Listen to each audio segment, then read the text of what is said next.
Season 4 के पहले episode में हमें विंड हाशिरा सानेमी और सरपेंट हाशिरा ओवानी को दिखाया गया है। दोनों को एक मिशन पर भेजा जाता है। गांव के लोगों को डीमंस उठाकर एक पुरानी हवेली में छुप जाते थे। जब दूसरे डीमन सिलर्स उनको फॉलो करते थे तो उन्हें कुछ भी नहीं मिलता था। इस बार जब सानेमी और ओवानी उस पुरानी हवेली के पास पहुंचते हैं तो उन्हें एक डीमन दिखाई देता है जो कि एक औरत को उठाकर भाग रहा होता है। इसके बाद दोनों हाशिरा और दो डीमन सिलर उसका पीछा करने लगते हैं। वो डीमन भागता हुआ सीधा हवेली के अंदर घुस जाता है। डीमन के पीछे पीछे डीमन सिलर भी हवेली के अंदर घुस जाते हैं। हम देखते हैं कि पूरी हवेली डीमन से भरी हुई होती है। एक एक करके सभी डीमंस हमला शुरू कर देते हैं और सानेमी और ओवानी सभी डीमंस को एक एक करके काटना शुरू कर देते हैं। हाशिरा के साथ आए हुए डीमन सिलर बहुत ही कमजोर होते हैं और बड़ी ही मुश्किल से डीमन के सामने टिक पा रहे होते हैं। ये देखकर ओवानी कहता है, तुम दोनों वापस चले जाओ, मैं सानेमी के साथ आगे बढ़ूंगा।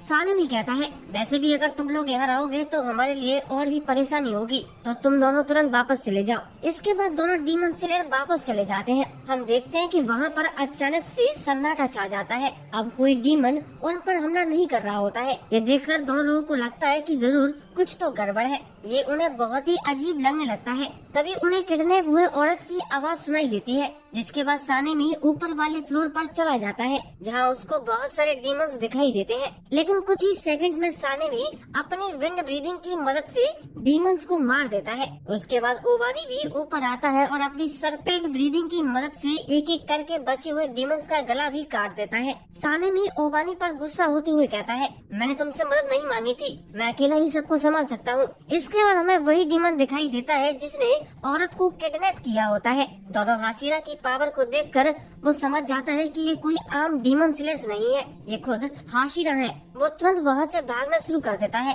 सानेमी और ओवानी भी उसके पीछे भागते हैं, लेकिन डीमंस बार बार उनके रास्ते में आते रहते हैं। हम देखते हैं कि वो डीमन औरत को लेकर हवेली के बाहर कूदकर निकल जाता है। जब सानेमी और ओवानी हवेली के बाहर आते हैं तो वहाँ भी बहुत सारे डीमंस होते हैं। ओवानी सानेमी से कहता है, तुम उस औरत के पीछे जाओ, मैं इन सबको यहाँ रोकूंगा। इसके बाद वो अपनी सरपेंट ब्रीदिंग का थर्ड फॉर्म यूज करता है और सभी डीमंस का सर काट देता है। हम देखते हैं कि सानेमी भी उस औरत को बचाने के लिए डीमन के पास पहुंच जाता है, पर उसके पास और भी बहुत सारे डीमंस इकट्ठा होते हैं। सानेमी भी अपनी विंड ब्रीदिंग का फोर्थ फॉर्म यूज करता है और एक ही शॉट में सभी डीमंस को मार देता है। ये देखकर डीमन डर जाता है। वो सानेमी से कहता है, अगर तुम्हें ये औरत इतनी ज्यादा पसंद है तो ले ले ले ले। ऐसा बोलकर डीमन औरत को नीचे फेंक देता है। तभी ओवानी उस औरत को पकड़ लेता है। हम देखते हैं कि वो डीमन हवेली के छत से नीचे कूद जाता है। सानेमी और ओवानी भी उसके पीछे कूदते हैं,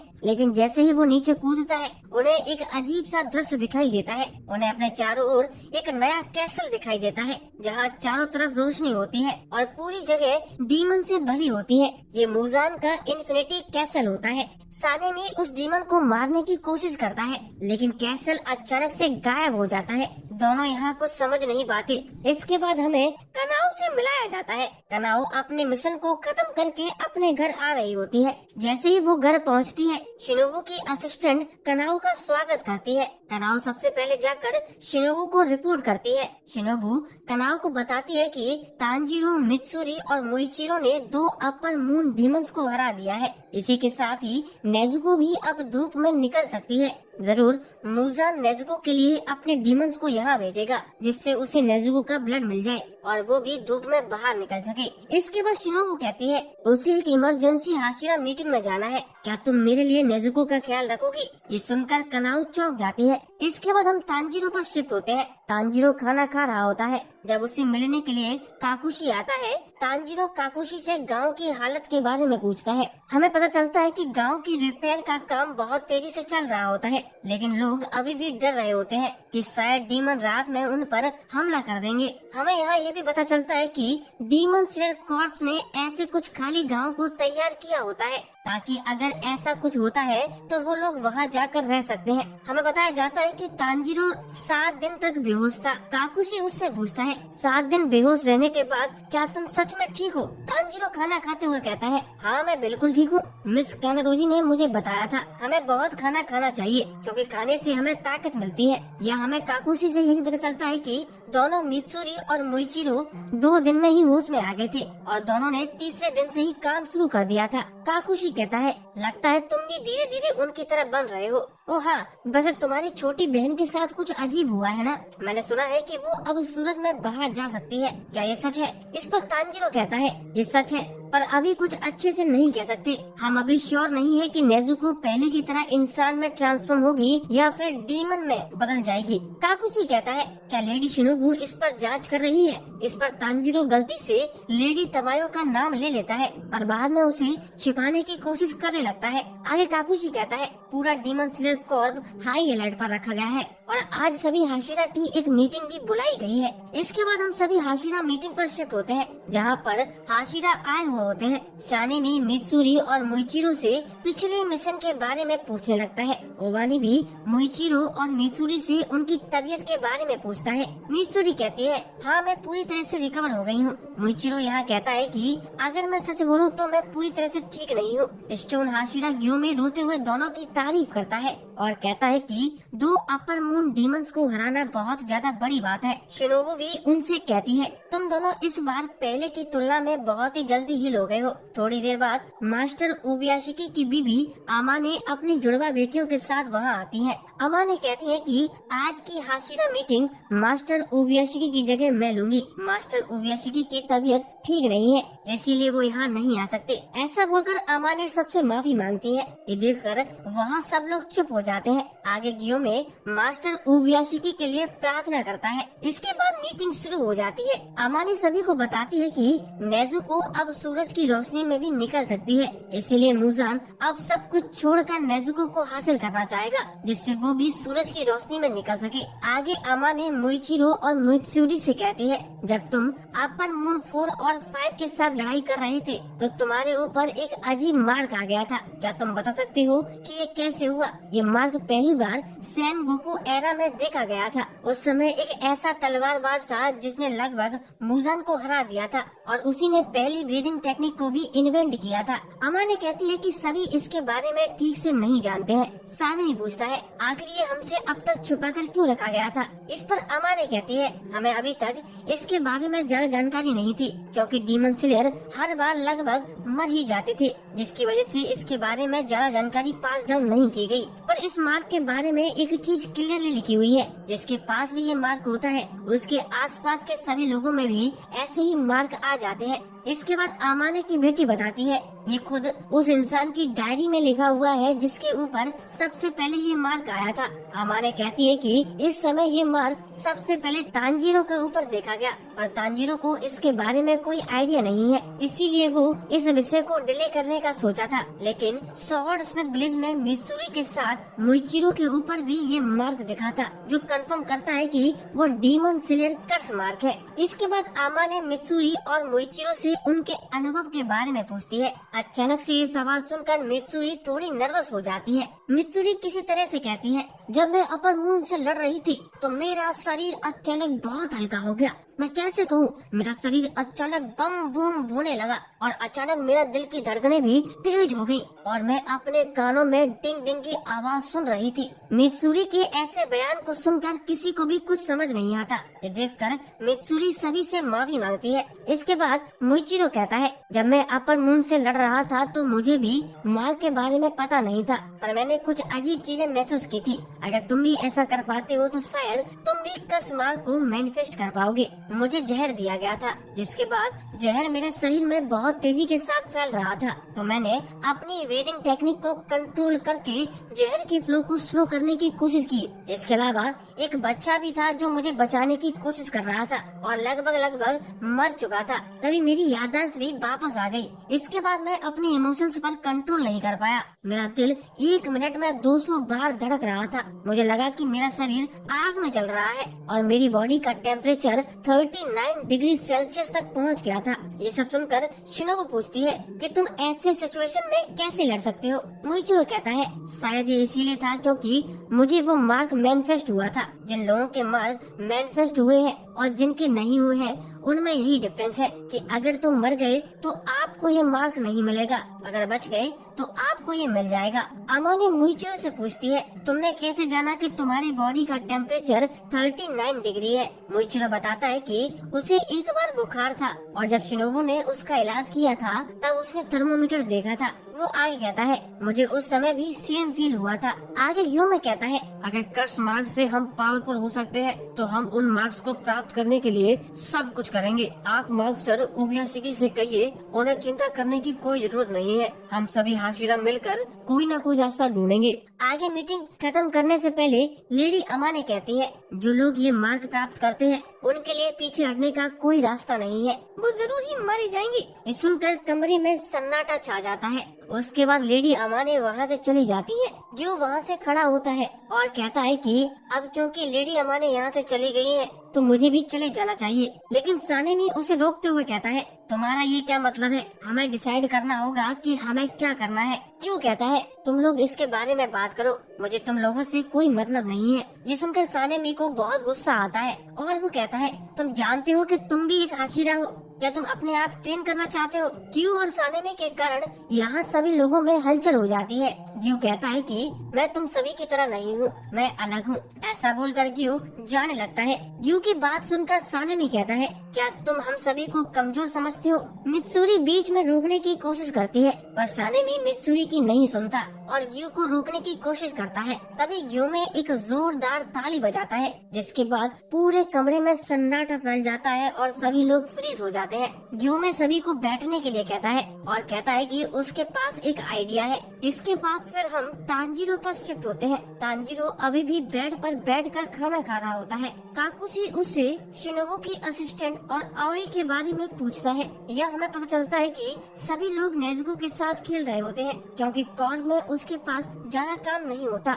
इसके अलावा नेजुको धीरे धीरे बात करना शुरू कर देती है। इसके बाद काकुशी कहता है वैसे मैंने सुना है कि वो पीले बाल वाला आदमी यहाँ बहुत जल्द आ रहा है। इसके बाद हमें जेनित्सु दिखाया जाता है। जेनित्सु भी अपना मिशन कंप्लीट करके वापस आने लगता है। शिनोबु की तीनों असिस्टेंट जेनित्सु का स्वागत करने के लिए आती हैं। जेनित्सु उनसे कहता है क्या तुम लोग यहाँ मेरा स्वागत करने के लिए आए हो। मिशन बहुत मुश्किल था, मुझे बार बार लगा कि मैं मरने वाला हूँ, लेकिन फिर मुझे लगा कि तुम सब मेरे बिना उदास हो जाओगे। थोड़ी देर बाद आओई वहाँ आ जाती है। जेनित्सु उससे कहता है तुमने मुझे बहुत मिस किया होगा ना, पर आओई मना कर देती है। हम देखते हैं कि नेजुको भी वहाँ पर आ जाती है। नेजुको जेनित्सु को वेलकम होम कहती है और ये सुनकर जेनित्सु लाल और पीला हो जाता है। इसके बाद वो बहुत जल्दी से ही नेजुको के पास पहुँच जाता है और कहता है तुम इतनी क्यूट हो कि मैं तुम्हारे लिए मर जाऊंगा, मैं तुम्हारे लिए चांद तारे तोड़ाऊंगा। तुम अब सूरज की किरणों में बाहर जा सकती हो और तुम अब बात भी कर सकती हो। तुमने ये सब मेरे लिए किया है ना, अब हम दोनों बहुत जल्दी शादी कर लेंगे। तुम चांदनी की रोशनी से ज्यादा दिन की रोशनी में खूबसूरत दिखती हो। जब हम शादी करेंगे तो मैं तुम्हें डेली सुशी खिलाऊंगा और तुम्हें कुछ करने की जरूरत भी नहीं होगी। हम देखते हैं कि अचानक से नेजुको इनोसुके का नाम लेने लगती है। नेजुको के मुंह से इनोसुके का नाम सुनकर जेनित्सु बहुत ही ज्यादा गुस्से में आ जाता है। इसके बाद हम फिर से तांजीरो पर शिफ्ट होते हैं। काकुशी तांजीरो से पूछता है कि वैसे वो सुअर मास्क वाला आदमी कहाँ गया है। तांजीरो कहता है कि वो सुबह तो यहीं पर था, पता नहीं कहाँ गया। काकुशी तांजीरो को बताता है कि सुबह से ही इनोसुके नेजुको को अपना नाम कहना सिखा रहा है ताकि नेजुको को इनोसुके का नाम याद हो सके। आगे हम देखते हैं कि वहाँ पर हागा नेजुका आ जाता है। हागा नेजुका बहुत ही ज्यादा दर्द में होता है और लंबी लंबी सांसें ले रहा होता है। ये देखकर काकुशी हागे नेजुका को बैठने के लिए कहता है। हागे नेजुका तांजीरो की नई तलवार लेकर आया हुआ होता है। ये वही तलवार होती है जिस पर हागे नेजुका पिछले सीजन में मेहनत कर रहा था। इस तलवार पर रेनगोकू की तलवार का गार्ड भी लगा होता है जिसको देखकर तांजीरो बहुत ही ज्यादा खुश हो जाता है। तांजीरो जैसे ही तलवार निकालता है वो देखकर चौंक जाता है। हागे नेजुका कहता है इस तरह की स्टील बहुत ही हाई क्वालिटी की है, इसका मालिक जरूर एक बहुत स्ट्रॉन्ग तलवार बाज रहा होगा। हमें उस तलवार के ऊपर शिले लिखा हुआ दिखाई देता है। हागे नेजुका बताता है कि जिसने भी इस तलवार को बनाया होगा उसका एक ही गोल था, डीमंस का खात्मा। इसीलिए उसने तलवार पर अपना नाम तक नहीं लिखा। ये तलवार बहुत ही पुरानी है। उस समय डीमन स्लेयर्स में रैंकिंग सिस्टम नहीं था। आज के समय में केवल हाशिरा की तलवार पर ही ऐसा लिखा होता है। तांजीरो कहता है, जब मैंने पहले इसे यूज किया था तब तो इस पर कुछ और लिखा था। ये सुनकर हागेन इसको गुस्से में आ जाता है और कहता है, मैंने तुम्हें बताया था कि मेरा काम पूरी तरह से खत्म नहीं हुआ है, लेकिन तुमने उसके बाद भी इस तलवार का इस्तेमाल किया था। काम खत्म होने से पहले धन्यवाद करो और मेरी चोट अभी तक ठीक नहीं हुई है, वरना मैं तुम्हें जिंदा नहीं छोड़ता। आगे तलवार देखकर हागेन नेजुको वहाँ से चला जाता है। हम देखते हैं कि गेन्या भी तांजीरो के बगल में बेड पर सो रहा होता है और शोर की वजह से वो उठ जाता है। तभी अचानक से विंडो तोड़कर एनोस के अंदर घुस जाता है। लेवल सबके निकलेंगे, लेकिन निकलेंगे उन्हीं के जो एंड तक खड़ा रहेगा। इनोस्को को ऐसा देखकर काकुशी और तांजीरो दोनों हैरान हो जाते हैं। दूसरी तरफ गेन्या सोचता है, मैं ऐसे आराम नहीं कर पाऊंगा, काश मुझे एक अलग रूम मिल जाता।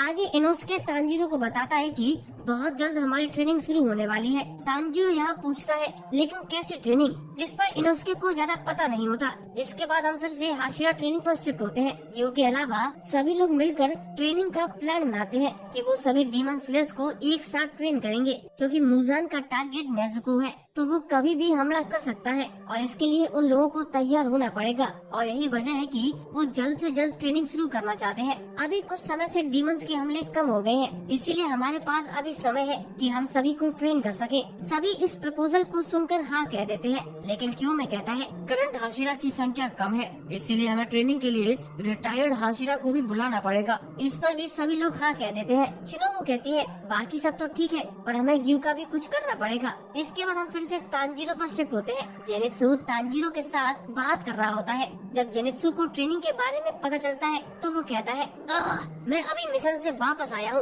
और अब मुझे ट्रेनिंग भी करनी होगी। लेकिन दूसरी तरफ तांजीरो ट्रेनिंग का नाम सुनकर बहुत ही ज्यादा खुश हो जाता है और कहता है, अपने सीनियर के साथ ट्रेनिंग करके हम और ज्यादा स्ट्रॉन्ग बन सकते हैं। ये देखकर जेनित्सु तांजीरो पर गुस्सा हो जाता है। वो तांजीरो का सर काट लेता है और कहता है, अगर तुमने दोबारा ऐसा बोला तो मैं तुमसे दोस्ती तोड़ दूंगा। वैसे भी तुम्हारे लिए ये अच्छा है कि तुम यहाँ अपने हाथ और पैर तोड़ कर आए हो, इसीलिए तुम बेड पर आराम कर सकते हो, लेकिन यहाँ मुझे ट्रेनिंग करनी पड़ेगी। क्या तुम समझते हो कि मैं कैसा महसूस कर रहा हूँ? ऐसा बोलकर जेनित्सु रोते हुए वहाँ से जाने लगता है। तांजीरो उसे रोकते हुए कहता है, तुमने मुझे थंडर ब्रीदिंग की जो ट्रिक सिखाई थी, उसकी वजह से मैं अपर मून डीमंस का सर काटने में सफल हुआ। इसके लिए तुम्हारा बहुत बहुत शुक्रिया। जब हम एक दूसरे के साथ रहते हैं तो उनसे चीज सीखते हैं जो हमारे लिए फ्यूचर में काम आती है, इसीलिए हाशिरा ट्रेनिंग में हम बहुत ही स्ट्रांग बन जाएंगे। तांजीरो की बात सुनकर जेनित्सु बहुत ही ज्यादा खुश हो जाता है। इसके बाद जेनित्सु खुशी खुशी वहाँ से चला जाता है। इसके बाद हम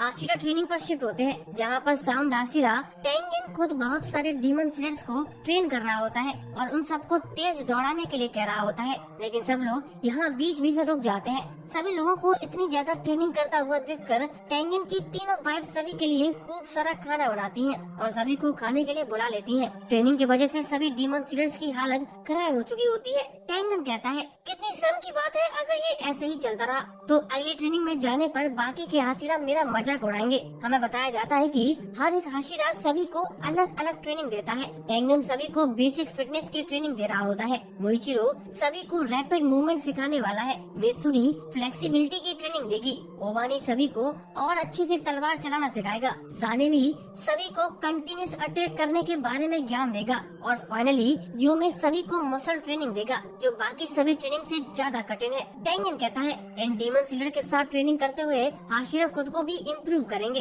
आगे हमें सभी डीमन स्लेयर्स की ट्रेनिंग के एक झलक दिखाई जाती है, जहाँ हमें सभी डीमन स्लेयर्स एक एक करके हाशिरा के साथ ट्रेनिंग कर रहे होते हैं। शुरुआत में कोई भी डीमन स्लेयर हाशिरा के सामने टिक नहीं पा रहा होता है। आगे हम देखते हैं कि एक क्रो तांजीरो के पास एक लेटर लेकर आता है, जो खुद मास्टर ओबियाशिकी ने भेजा होता है। हमें पता चलता है कि ग्यू हाशिरा ट्रेनिंग में पार्टिसिपेट नहीं कर रहा होता है। इसके बाद हम लेडी अमानी पर शिफ्ट होते हैं, जो अपने पति यानी कि मास्टर ओबियाशिकी की देखभाल कर रही होती है। अमानी मास्टर ओबियाशिकी से कहती है, हाशिरा ने डीमन स्लेयर्स की ट्रेनिंग शुरू कर दी है। तुम्हारे बच्चे तुम्हारे काम को आगे बढ़ा रहे हैं ताकि तुम्हारा सपना पूरा हो सके। अमानी की बात सुनकर मास्टर ओबियाशिकी उसका शुक्रिया करते हैं, जिस पर अमानी रोने लगती है। इसके बाद हमें लेडी तमायो का घर दिखाई देता है, जिस पर उन्होंने एक इनविजिबल बैरियर लगाया हुआ होता है। ये घर एक घने जंगल के बीच में होता है। लेडी तमायो अपनी रिसर्च में बिजी होती है। तभी अचानक एक क्रो तमायो की विंडो के सामने आ जाता है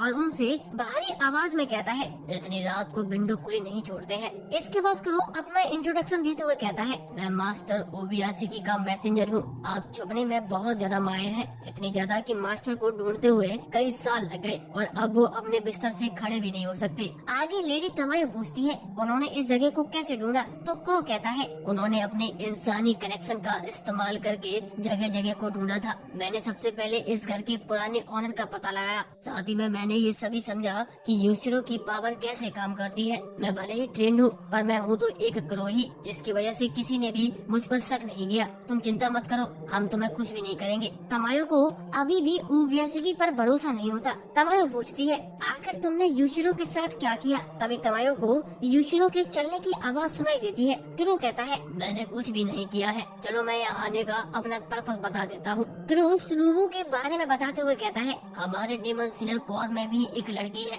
जो डीमन बॉडी के बारे में बहुत ज्यादा जानती है। हम चाहते हैं कि तुम हमारे साथ मिलकर नेजुको के ट्रांसफॉर्मेशन को स्टडी करो। ये सुनकर तमायो चौंक जाती है। आगे क्रो कहता है, हम चाहते हैं कि हम एक साथ आए और मुजान को हराने में काम करें। इसीलिए तुम्हें ओबियाशिकी मेंशन में रहने के लिए हम इनवाइट कर रहे हैं। क्रो की बात सुनकर तमायो सोचती है कि आखिर वो एक डीमन है तो ओबियाशिकी मेंशन में वो कैसे जा सकती है, जो कि डीमन सिलर्स का घर है। ये सुनकर तमायो सरप्राइज हो जाती है और इसी के साथ ये एपिसोड खत्म हो जाता है।